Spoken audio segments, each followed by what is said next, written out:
Hello नमस्कार दोस्तों इस वीडियो में मैं अपना थोड़ा परिचय दे देता हूँ। मेरा नाम अवतीश श्रीवास्तव उर्फ रिंकू, लखीमपुर खीरी उत्तर प्रदेश से हूँ। दोस्तों, इस वीडियो को मैं एक कहानी के माध्यम से प्रारंभ करूँगा और आप लोगों से रिक्वेस्ट है कि अपने भाई का सपोर्ट करें। दोस्तों, मैं आज एक कहानी सुनाऊँगा आप लोगों को जो थोड़ा हँसी भी है, हास्यप्रद भी है। कहानी है बीरबल अकबर की। एक बार बीरबल अकबर जंगल में शिकार के लिए निकले अपने सैनिकों के साथ, और वहाँ पे हुआ यूँ इत्तेफाक से जो अकबर थे उनके अंगूठे में चोट लग जाती है, उनका अंगूठा कट जाता है। फिर अकबर बहुत ज़ोर से चिल्लाते हैं कि बैत को बुलवा बीरबल, और बीरबल के मुँह से वहाँ पे निकल जाता है कि जो होता है अच्छे के लिए होता है। राजा को इस पे बहुत बहुत क्रोध आता है और वो तुरंत बीरबल को बंदी बनवा लेते हैं और कहते हैं इसको फांसी दे दो। और बीरबल को उधर सैनिक लेके जाते हैं, इधर राजा अकेला ही जो है शिकार के लिए निकल पड़ता है। फिर हुआ यूँ कि कुछ जंगली लोगों ने आम आदमी समझ के राजा को पकड़ लिया, बंदी बना लिया, और उस दिन उनको अपनी देवी को बलि चढ़ानी थी, तो राजा को जंगल में ले गए। फिर वहाँ पे हुआ यूँ कि राजा को बांधा गया, फिर देखा गया कि राजा के अंगूठे से खून टपक रहा था, तो वहाँ पे इनको छोड़ दिया गया कि अछूता इसकी बलि नहीं दी जा सकती।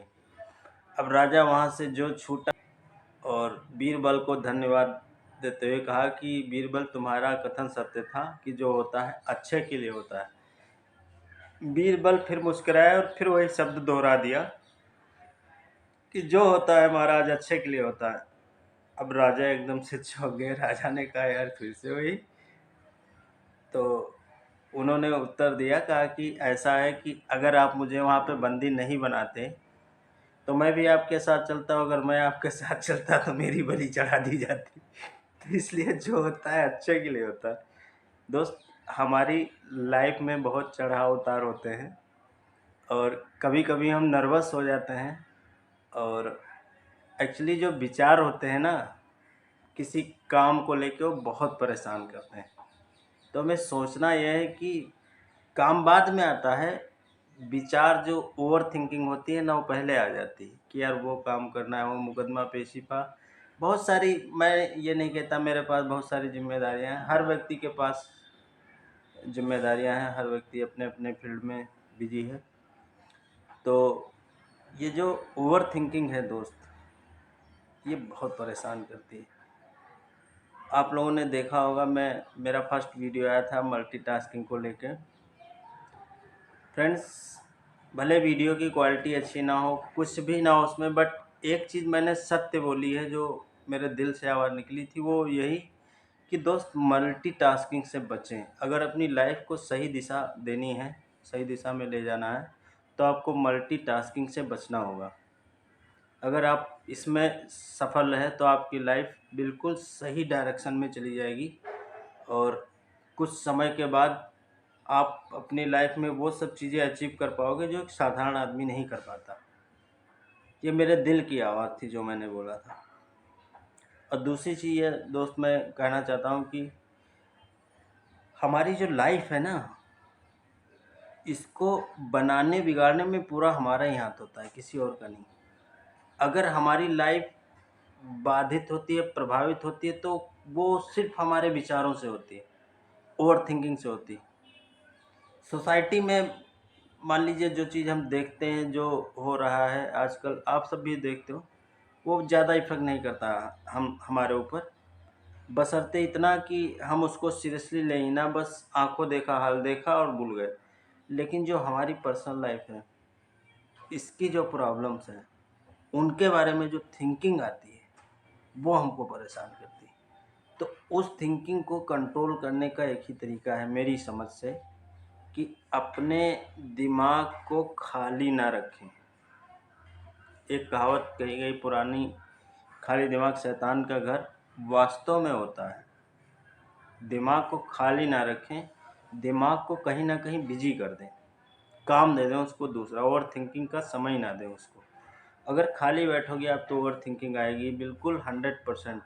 विचारों की भरमार होगी, आप परेशान होंगे और उलझन पैदा होगी, उसके बाद अनाप शनाप बोलेंगे अपने परिवार में, उल्टी सीधी लड़ाई करेंगे।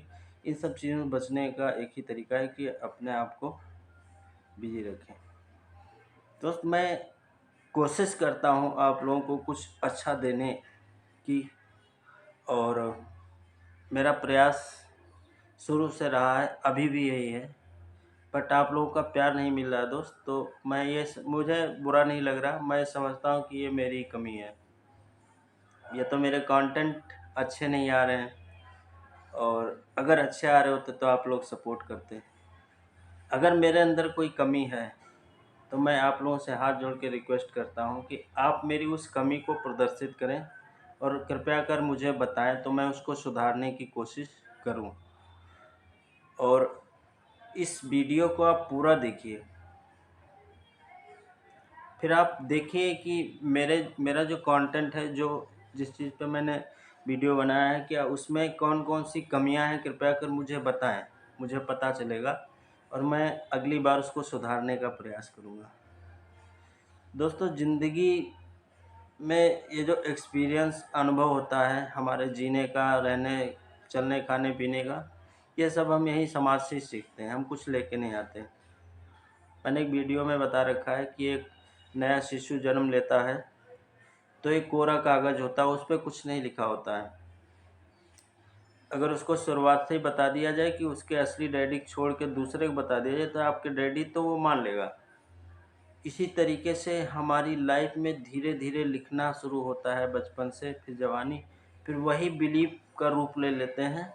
और बिलीफ सिस्टम धीरे धीरे हमारे समाज को हमको लेके मजबूत हो जाता है कि जो हम देख रहे हैं, जो हो रहा है हमारे आसपास, ये सब सत्य है।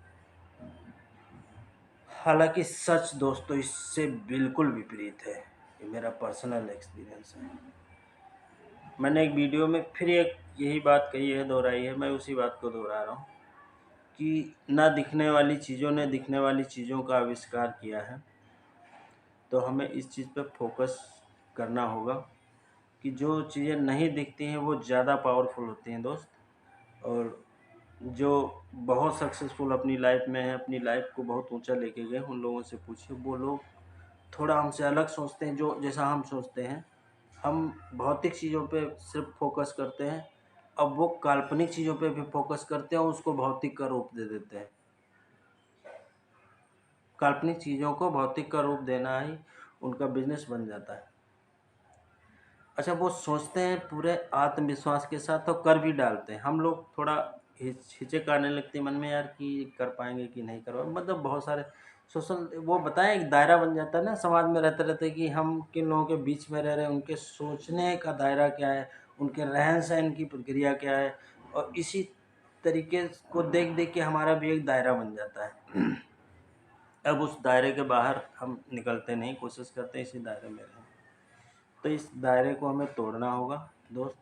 अपनी लाइफ को हेल्दी बनाएं, अपनी लाइफ को खुश बनाएं, और अपनी लाइफ से मल्टीटास्किंग को धीरे धीरे किनारे करें। अपने परिवार के साथ समय स्पेंड करें, अपने बच्चों को समय दें, और टेक्नोलॉजी का यूज करें, ना कि मिसयूज करने से आप ही का नुकसान है। फिर आने वाले समय में प्रॉब्लम्स होगी।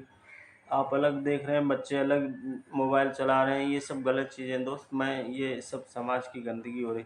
देखिए, टेक्नोलॉजी है तो उसका मिसयूज मत करिए। बच्चों को कतई मोबाइल फ़ोन मत दीजिए, उसमें पता नहीं क्या क्या, कैसे कैसे एडल्ट वीडियो डालते हैं लोग। वो देखते हैं, उनकी मानसिकता चेंज होगी, वो फिर बाद में आप सोचोगे कि इनको समझा नहीं पाओगे। इसलिए शुरुआत से ही सख्ती रखिए। ये मेरा लास्ट मैसेज है। आज के वीडियो में इतना ही। मिलते हैं नेक्स्ट वीडियो में, तब तक के लिए नमस्कार।